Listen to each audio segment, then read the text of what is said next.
Hey guys, good morning. Welcome to the Let's Talk About It Minot podcast. I'm your host, Rob Fuller. Trusty sidekick Jonathan Starr sitting here next to me. Big busy week so far, hasn't it? Well, yes. There's been a few things that have gone on. It's been crazy, but it hasn't been a good time. No, I mean the local stuff hasn't been fun. I mean some of the stuff national and state stuff I think we've seen over the last week or whatever. Did you guys see the article that the Department of Treasury on national, they're trying to claw back $4.3 billion they gave to states during COVID. Oh, wow. And they're going to give it back. It was COVID relief money for unemployment and everything, and it wasn't used. The states used it for other things. That's crazy. And so now they're trying to claw it back, and they're going to give it back to the public. And so, I mean, I think things like that, you can hate on Musk and Doge and all that stuff, but I think things like that are pretty relevant in our world. I mean, when you waste that kind of money and you go, they go into every department and they're finding similar waste. I think that's going to be big for our country. I agree with you. In some ways it's time. So it is time. You're right. Personally, I'm just concerned about a major concern I have is the debt as a country and what that means for my future and my kids' future.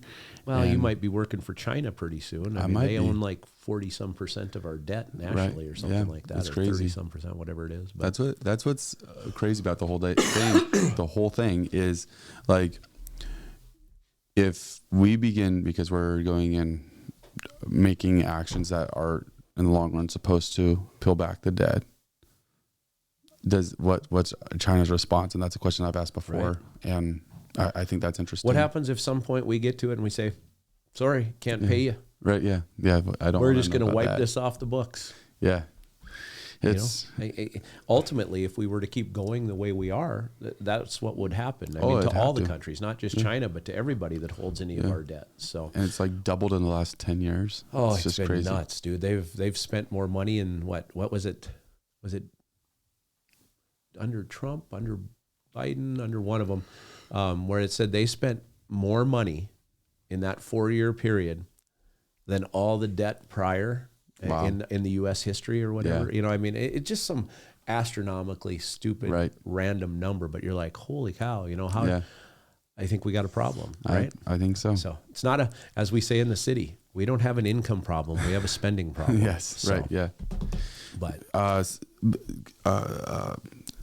those type of budgets work a little bit differently than business budgets. Business budgets, sometimes you have spending problems, but a lot of times you have revenue problems. Whereas in the city and in the government budgets, you have we're collecting problems. Taxes, right? The governments, whether it be local, state, federal, they're always collecting taxes, so they don't have an income problem. Their revenue stream, I would tell you, is pretty steady. And so businesses have a whole different mentality. They're worried about, okay, this is how much I made this month, so I can only spend this. I mean, they know what their fixed costs are. Where, as we've seen with the government, they don't care. The more they collect, the more they spend. It will never stop if we don't put an end to it. Definitely a weird concept there. It is. I mean, it's. But again, and as a business owner, this. Nobody cares about your money more than you. Oh, yeah. So, I mean, and the government doesn't care about our money. They care about their money. Yeah. Right? What do you think about this thing? Did you see Elon Musk is going to start looking into, how did he put it? Weirdly wealthy Congress people? Because he's like, how does somebody that makes $174,000 a year, how are they worth $228 million? And that's he's crazy. Like, we need to look into some of this. And oh God, people are going crazy. I'm sure they are. So I think it's awesome. That's epic. I think it's awesome. Right, so bro, that's gonna be big. Bro, yeah. So I got to tell you guys, we were talking earlier. My 8-year-old son likes to call me bruh all the time. And so Jonathan, we were talking earlier. So they said next time they see me with my kid, they're going to be like, hey, bruh. And I'm going to be like, good. You got it. What about statewide? What were we talking about? So one thing I thought it was interesting that Trump said, "Hey, no, stay where you're at." They were really worried, about these Florida elections because they were closer than they needed to be, I think. But that was great. Both of them won last night. The only thing that was really disappointing, Wisconsin. Come on, Wisconsin, what's wrong with you guys? Right. Like literally, you're going to let George Soros come in your state and help you elect a Supreme Court judge to change the redistricting in your state? I mean, come on. Yeah, that was not a good deal there probably. I just, I would like to see, and I haven't seen numbers yet. I didn't go look because everything that had gone on last night when I got home, phone was still. You had a busy day? Yeah, a couple of busy days. Oh my. Phone was still blowing up last night, and I just finally, I went and sat in my bedroom on my bed. I didn't turn the TV on. I set my phone down. I put it on mute. My wife walks in and she's like, "Hey, kids are getting ready for bed. You want to go pray?" And I was like, "Yep, let's go in and say prayers." I just, I couldn't look at anything else. My brain was fried. It's done. So yeah, for sure, understandable. Yeah, but no, I mean, I think in those cases, I think Trump was wise to do that because had they lost both of those seats. Again, long shot, but had they lost both of those seats, their majority would have then only been 3. Okay. And if you take her, then your majority would have only been 2. Gotcha. And so, like somebody, 2 people aren't at a vote, all of a sudden it's a tie, or you get 2 people or 1 person that votes with the Dems, then you're tied. I mean, so I think they were wise to do it, but yeah, it's something. Strange days in politics in this country right now. Oh yeah, it is. Well, state, you mentioned state stuff. Yep. I was excited to see that the term limits did not Yes, the House voted it down yesterday. We did have 2 Minot legislators that voted yes for it, though, which still is very disappointing. And then I believe there's one other bill out there that still needs to go through. I don't remember the number off the top of my head, but it refers to when the 4-year period would start. So like you're allowed 8 years, right? So if you get put on for a year, your 4-year period wouldn't start there if this new bill were passed. It would pass if you get reelected. That one's not as bad to me. I still think fundamentally it goes against. It does, because the point I want to make there is if that person, let's say you have somebody that's elected to a 4-year term, they die in their first year, and you appoint somebody to that position. They get almost 4 full years, and that wouldn't count. I don't agree with that. I think if you want to set it, say, hey, if it's 6 months to a year, but anything over a year. 10 years, basically. Yep, that's it. I mean, if it's 6 months to a year, you won't count it. But if it's over a year, it will count towards your total term. Yeah, makes sense. One thing to note, and this is from the North Dakota Monitor on this resolution, the resolution to change North Dakota's term limits law. It failed 46-43, but it failed to cross an elected majority threshold of 48 votes, and so there's a chance it could come back. Yeah, it could be a reconsideration on Wednesday after 5 people were absent during the vote. Yep. So I think that was on purpose too. He probably just get a 5 feel. people that didn't want to vote one way or the other. Yeah, and if that's the case, then they probably won't. I don't know how that reconsideration would work. But yeah, that's really tight. Well, I would think, right, if they were serious about this, that of those 5 people that were gone, they already know if they have the yes votes or not. And if it was voted down yesterday, they'd have already brought it back knowing they had the yes votes. So there may be some wheeling dealing going on behind the scenes. Yeah, some politicking. Yeah, for sure. But yeah, very interesting. Hopefully that holds true though, because the 16 years is not what North Dakota was voting for. No. They were voting for 8. And that can be spun however people want to spin it, but that's not what North Dakota voted for. Well, again, I think when the constitutional amendment went through 2 years ago, it was very specific, and it was very specific for a reason. So anybody that wants to try and change that, which again is the will of the people, I don't think they should be a legislator anyway. That's you're not doing what the will of the people is. So, and like you have a Steve Vetter, Grand Forks, all the measure does is keep lawmakers in the same chamber without needing to change chambers after 8 years. His quote is, the senators don't want to become representatives. That's really what this bill is, because that's all it does. Yeah. They're comfortable in their position, and they want to stay there and consolidate and control that power for whatever period of time. And we're like, we don't want you to have any more power. You get 8 years worth, and that's it. Yeah. Somebody else, I think there's, this is Satcham. I think there's a question on whether this was the will of the people. There was questions about many of the signatures. There was questions about how it was advertised and promoted. We shouldn't be afraid to put this before the people. Okay, if there's questions on the signatures, about the signatures to get on the ballot, are there questions about our voting too? Because if there is, maybe we should get that addressed. Again, if you want to go back, we can say that about every election. There was questions here, there was questions there, there was questions here. It went through with a 63% majority. 63% of the people weren't confused. Do we question whether or not North Dakota voted for Trump too? Or I guess that election, it was a midterm. Yeah. So whoever our senator was that we were voting for? Maybe we should question. We should look at his last election and see if there was any issues there. Start questioning that. like that's a crazy thought. And I think he's directly addressing the signatures to get it on the ballot in the first place. Well, they're trying to create that legal situation where they can challenge the constitutional amendment, right? Yeah. They've all been coached. This is very orchestrated, and it isn't organic or anything like that. It's a bunch of guys who think they know better than everybody else in this state, and you know what? We're going to use that power. It also clarifies a partial term of a lawmaker would not count against the term limit. So with this, you can have 19 years, to your point. Right. Well, and that's what I'm saying. Like, you need to, if that passes, if they're going to pass that one where they say, okay, if it's a year or less, it doesn't count. But if it's over a year, it counts towards your total. That's what it is. Yeah. I don't care, but the 8-year limit is specific, and it starts whenever you start Congress. Like, when did you become alive? Yeah, May 20th. When your heart started beating, right? Yeah, there was no. I don't know. Yeah, there was no question about it. That's when you became alive. You were a living being. There was no question. You can't be like, oh, well, it might have been about a month later. Yeah. It is what it is. You started here. This is when your term started. Yep. I'm sorry you only got 3 years out of this 4-year term, but you can't run again because you got 7 of your 8 years. Right. Yeah. So crazy for sure. It is. Another one I was excited about: daylight savings time bill in North Dakota amended to trigger when neighbor states occur. Okay. Concur. Yeah. So we're going to basically follow Montana, Minnesota, and South Dakota. I'm fine with 2 of those, but if we're going to follow Minnesota on anything, we're ridiculous. Yeah. But I like that.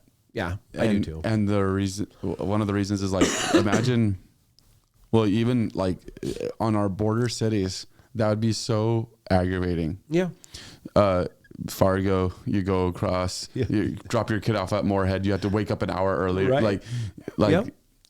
It would be some crazy things. You got to think through the process, right? Yeah. I mean, I remember back in college. So I went to college at UND. At that time, North Dakota's bars closed at 1 p.m. Okay. We would literally walk from one side of the street to the other side of the street and go to the bars that were open till 2 a.m. So it's a different but similar type thing. It's weird when you have those differences like that. Yeah. So it is, absolutely. Yep. Absolutely. So those are a couple things out of the legislature that I think is pretty solid. Legislature, federal stuff. Where do you want to go to next? What's Well, I heard that city council's been busy. It's been a crazy last week, couple weeks. Let's say that. I mean, there's obviously the legislative stuff that's going on that we have to pay attention to, and then I was informed about 3 weeks ago about the investigation into the mayor, and so we've been kind of dealing with that and what's going to happen and how we would proceed as a council and everything like that. And obviously we had a big meeting yesterday. So this was an interesting deal. Okay. Because now that we have this report out, we see January 14th is when the incident occurred. Yep. January 28th is when the complaint was filed. Yep. And really, most of the public didn't know about it until the middle of March. Right. There was a report that came out by Rob Port from the Inforum, and we had heard rumblings about it before we saw that report or whatever. But there was pretty tight to the vest, which is pretty good for the city. Well, and it isn't. Right. In a situation like this, was that the right thing? Right. If you watched the meeting last night, I made some comments during the meeting.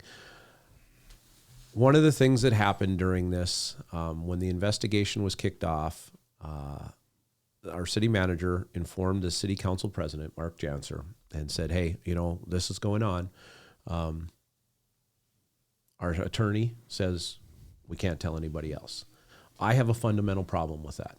Mm-hmm. Something like this directly affects how the council does its job, how the council is represented in the community. And if we go out there and people are aware of it and they know things and they ask us questions and we don't have answers, we look dumb.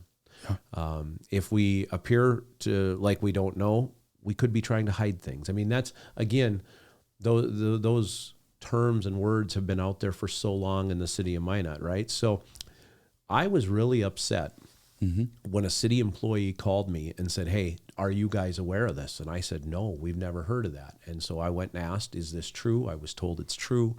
At that point, I think our job as a council was compromised because, again, one of our body has done something so outlandish to basically cost himself his position.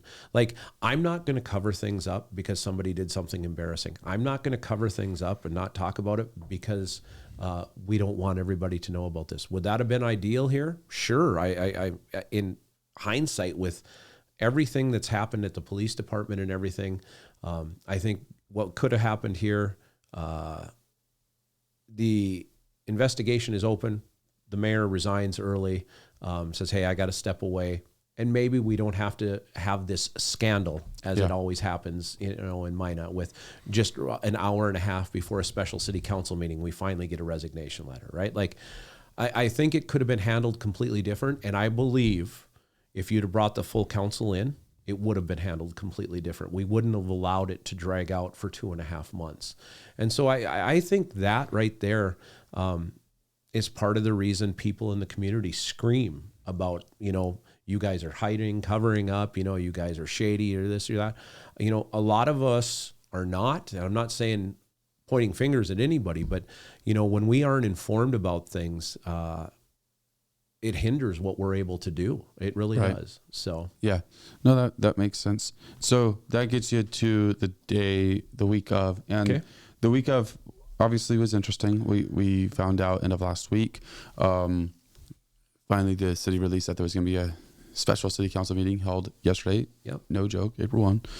And great day for all of it, right? Yeah, great day for all of it. I saw a comment online, how ironic, and I was like, yeah, you said it. Right, yeah, exactly. We get to the day of, and obviously that's like the focus of everybody. Mm-hmm. And then we get a report that it's going to be canceled. Or like, what in the world? So I'm going to back up prior to even Monday. I'm going to go to last week. So as a council, after we had found out, there was some things that we had talked about, not breaking open meeting laws or anything like that, but things some of us had talked about, and there was a censure that was going to be put in place if Tom had shown up yesterday. There was other things. We were going to remove his pay stipend and different things like that.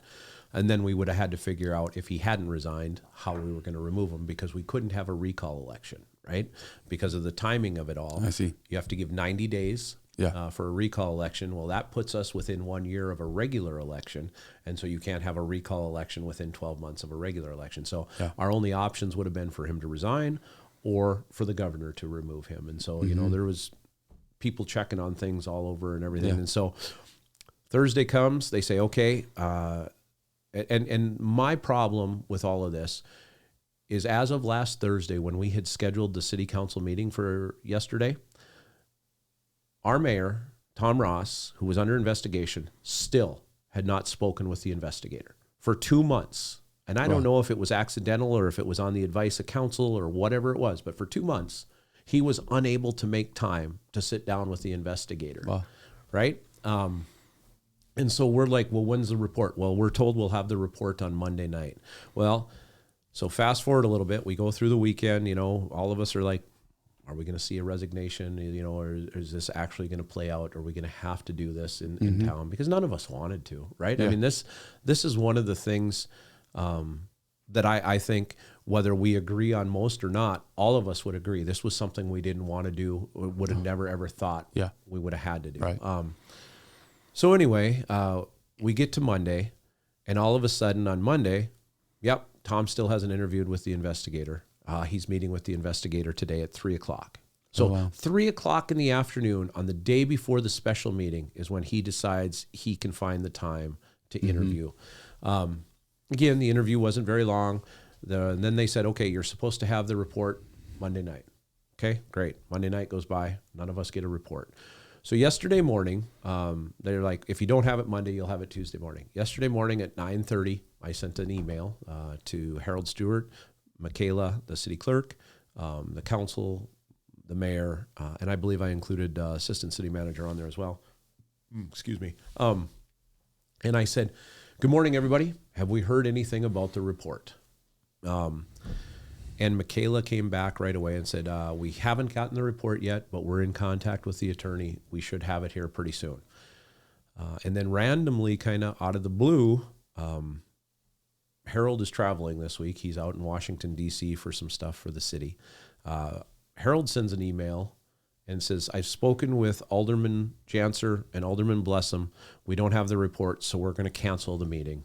Gotcha. I've informed Public Information Office, and they're disseminating that information. And I was like, no. Yeah. I mean, this has drug on long enough. Steph had been forced to deal with this, literally for 2.5 months. Something simple like this. Right. There's no questions here, right? There's no, was it right? Was it wrong? It was wrong. There's no purpose or accidental. It doesn't matter. It happened, right? And it's an unfortunate thing, but it happened. And so you have to go. You can't continue to be the face of our city, of our community, and of our citizens when something like that has occurred. And again, nothing against Tom. Right. But you can't. So anyway, we get there and I'm like, no, hell no, this isn't happening. So I sent an email and I said, I'm sorry. And again, one thing they tell us at the city is don't ever hit reply all, because then that could be considered open meeting stuff. I hit reply all and I said, I'm sorry, that is unacceptable. And, there was some conversations going on behind the scenes. I was talking with the city. I was talking with one of the other aldermen. We were just trying to figure out where we go and what we do now that they're trying to cancel. And so I started doing a little research, and then I went around noon, I think, 12:15. I sent another email to the group, and I said, listen, if we cancel this meeting, everybody in the city, this is going to be met with distrust and discontent. I say, they will say we're trying to hide stuff, cover stuff up and whatnot, and we all know it. I said, and I will not be a party to that. Yeah. I said, I don't care if we have a report that says he did it. We have a video of him doing it, right? We know it was sent. What more do we need? I think we can have the meeting, again, because we hadn't seen a resignation. We hadn't heard anything. We didn't know what was going on, and we wanted this resolved.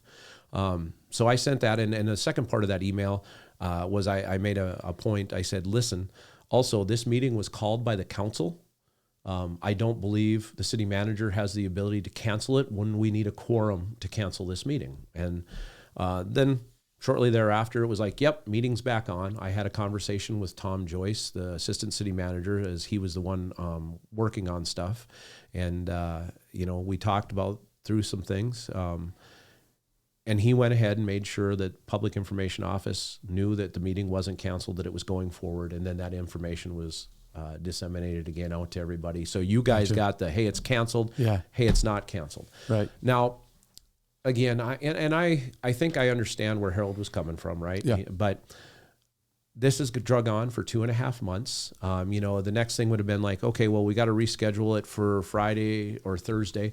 Well, again, our outside attorney, who's from West Fargo, was here for this meeting today, right? What happens next? Oh, maybe she couldn't make it up there. And then we're pushing the meeting back and back. And I'm like, that's not going to happen.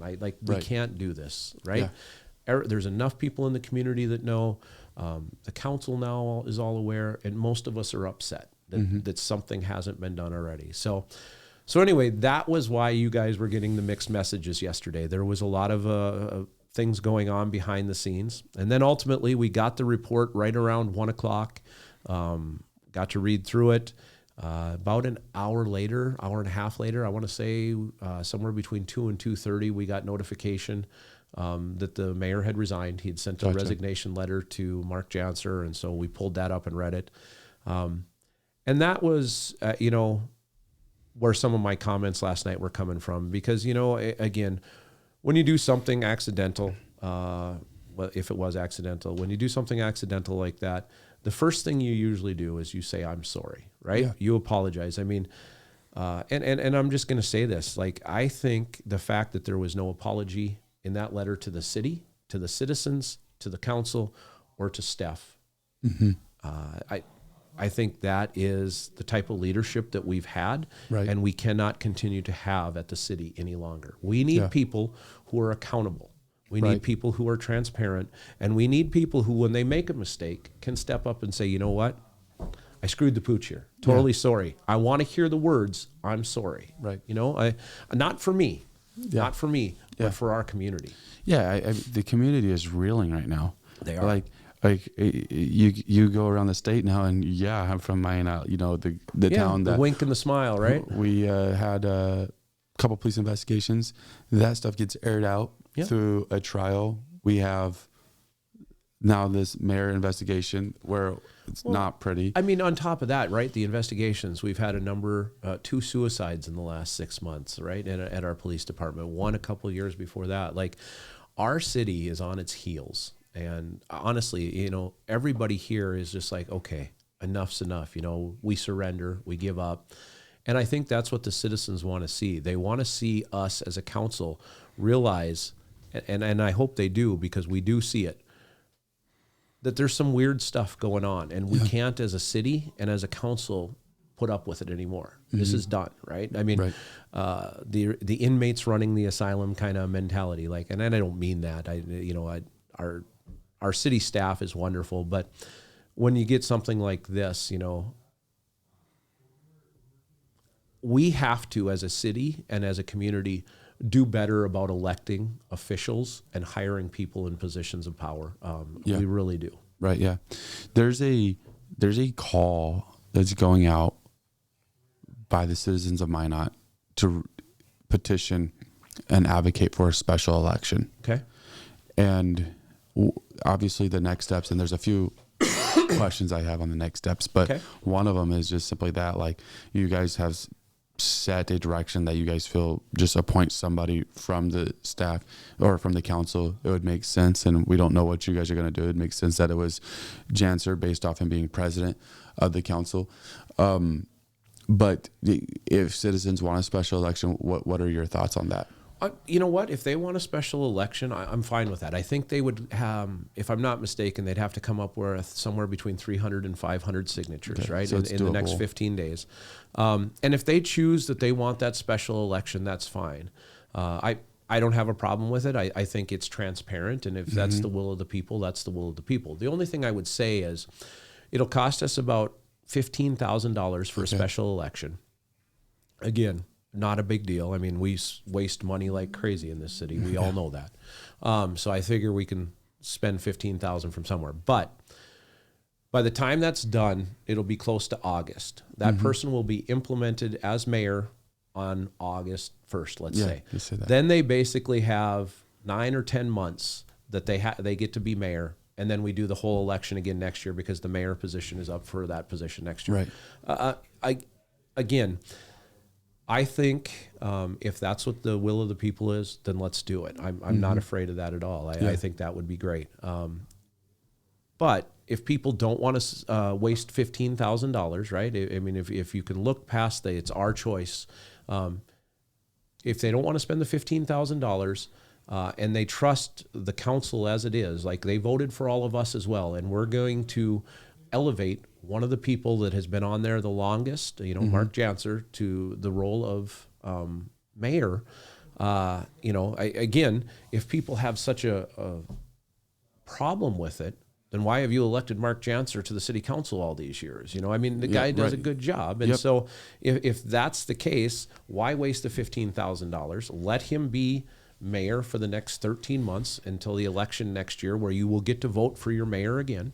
And we'll backfill his position with, we're trying to discuss right now whether we're going to go to the last election and just use the next highest vote getter, or if we're going to take applicants and say, hey, you know what, we're going to take applicants. It's for 1 year. And then if you want to run next year when that seat is open again, you can run, right? But, you know, if the will of the people is that, then let's do it. I mean, again, that's, I'm on here to do what the people want to do. And if that's their will, I'm fine with it. It's going to cost us money, and it's only for 9 or 10 months, you know? And so I guess I would just ask, is that a reasonable spend for that type of return? Yeah. And if you're that upset with Janser being mayor, which I agree with you, there's no reason to. Well, he's our longest serving council member, right? Yeah. He's been on there, I believe, 16 years, give or take, or at the end of this term, it'll be 16 years, whatever it is. I mean, he's been on there. He has the knowledge, you know. I believe he has the time to do it. He's retired, so he can go. Honestly, he has the character to do it, and I think that's something that's really huge. Is going and not developing, but just fortifying the relationships that we have with the base, fortifying the relationships that we have with community partners, fortifying those relationships, and saying, hey, we're a mess right now, but we're working through it, and it's going to be better. I think, kind of like is being done with the police, where you have an interim position so that way there's a new person that can come in and set direction, and some directions already being set. But I think Janser would be perfect just to right the ship and let somebody else come and take over. I think so too. I just hope if we put Mark into place, there will be a little bit more direction given to the city from the council as to where we want to go, rather than the city always giving direction to us as to where they think we should go. You know what I mean? I want to see a little bit more leadership out of our mayoral position. We haven't had that in quite a while. And so I want to see that. And so I think if we put Mark up there, that's the only expectation I really have. I want to see the leadership that we have so sorely lacked for so many years. What do you say to people, citizens of Minot right now, that are like, dude, this is crazy. I don't know what to do. I don't know what's going to come next. I think the first thing I will just say is on behalf of the council and the city, I'm truly sorry. It's embarrassing for our city. It's embarrassing for the people involved. And we've had enough. But this is what I would tell every person out there. Pay attention when you're going through the elections. You know, more than 6,000 people need to get out and vote. Pay attention to who the elected officials are. Pay attention to who our hired officials are, because, again, there's some behavioral things in the past that were never brought up during the last election. And to me, that's our own fault. We made that mistake. And, again, we just have to do a better job as a city and as a community of making sure we hire or elect the right people. Absolutely. And as we go and move on from it, I don't know. Where do we go from here? It just feels like now we're just in this limbo. And I know that some of that's going to get taken care of probably at the next city council meeting, but the one following that, we'll get the direction for the mayor. I wouldn't imagine there'd be a special city council meeting for it. But there might be. I don't think there would be unless something odd happens in there, you know? Yeah. But it just kind of feels like now it's just, I don't know. It just feels weird. It does. I mean, I'll be honest, like for the last week, you know, like, and this is going to sound kind of odd, but you almost get that sense like you can't breathe, right? Like everything that's going on, it's like, are you kidding me? There's a lot of pressure there. Right. And I'll be honest, you don't expect that when you run for city council, and you know, it's just not a thing. So to me, that's been surprising. This morning I woke up, I felt a lot better as far as the outlook, like one major hurdle or thing behind us. Now I think what we have to focus on is the future and healing, right? We have to heal as a community. We have to recover with some dignity as a community after all the things that have come out and gone on. And I don't care what side of the aisle you fall on. I don't care if you're liberal, if you're conservative. I don't care. We need to come together as a group, all of us, for the betterment of the city, for the betterment of the community, just to make sure, we don't need any more infighting. We don't need any more shots taken. We don't need any more people taking jabs. Right. We're done. Okay. Yeah. Look, we've had our issues. I hate that the people out there like Rob Port decide to use Minot as their whipping boy all the time. Born and raised here, likes to bash our city. That bothers me because, like I said last night, I love Minot. I've loved Minot my whole life. Did I move away for a while? Sure. And I think everybody should.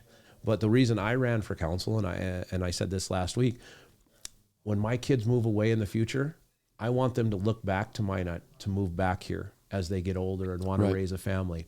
And at the direction we were going, that was never going to happen. Minot was going the wrong way. And so, somebody said to us the other day, can you imagine if you and Mike and Scott hadn't been elected? Would any of this stuff have come out? Would we be buying a $50 million police station right now? All these things. And you don't know what would have or could have happened. And I don't mean in any way, shape, or form that we've changed the outcome or the outlook. But again, people asking questions, people doing due diligence, looking into things.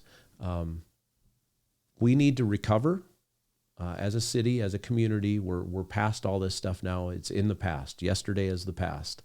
Let's heal as a group. Let's make Minot the best place to be again. It was for a long, long time. Right. Let's get back there. Yeah. No, I'd be excited to get back to it. Interesting stuff for sure. Yeah. Well, what else you got on it? That's my go-to word. There's more? Less? I feel like that pretty well sums it up. Basically, we're just, looking to move forward. Yeah. Yeah. We have to, right? We have a lot of things coming up. We have our new budget coming up, right? Yeah. We have decisions to be made on the police department. We have enough things to focus on positive in the future than focusing on the negative in the past, right? Yeah. We've found out about things, we've addressed it, we've taken care of it. Now let's move on. Quit bashing on the city, quit bashing on the police department. Let's heal and move on as a community. One question I think I have on it is because a lot of focus is put on the citizens of Minot and everything that we get to go through. And we live a good life, but I get it. Sometimes you go and say stuff and makes it sound like just you're not privileged at all. No, we all, there's probably some that could have more blessing in their life and what all, but it's pretty good in Minot.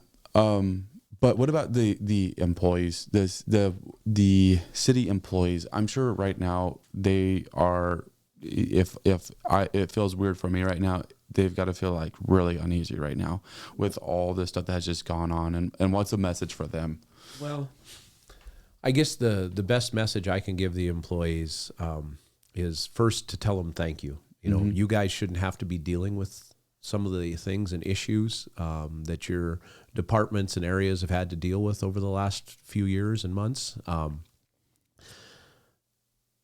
Stay strong, keep doing what you do for us.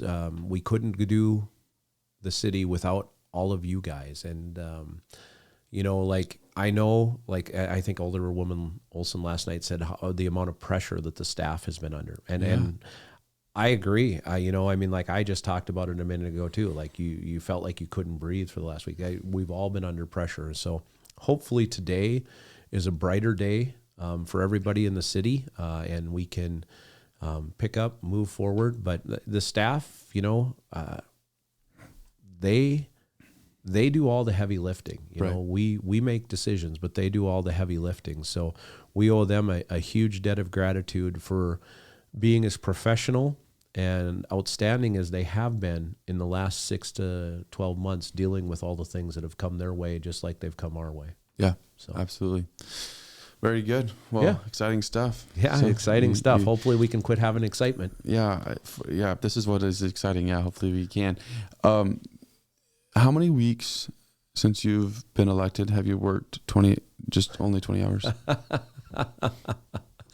Maybe one. Maybe one. Maybe one. I gotta throw questions like that on every podcast that we do with you. I will tell you, from the first meeting in December through Christmas, it's kind of quiet. Oh yeah, it's kind of nice. Fair. I mean, there was a couple little things going on in there, but I mean, I didn't have to work more than the 20 hours a week. But again, I'm not complaining about that. Like, I volunteered to do this. I was elected. And quite honestly, with anything in life, I don't care if it's being on city council, if it's a job, if it's school.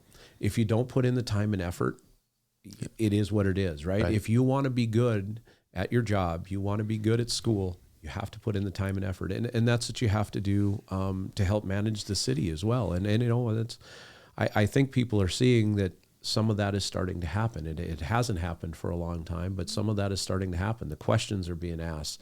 The discussions are being had. The money isn't being spent as frivolously. So, shout out to the outside attorney too, because she went from that service commission, which went for like 2.5 hours. Yeah.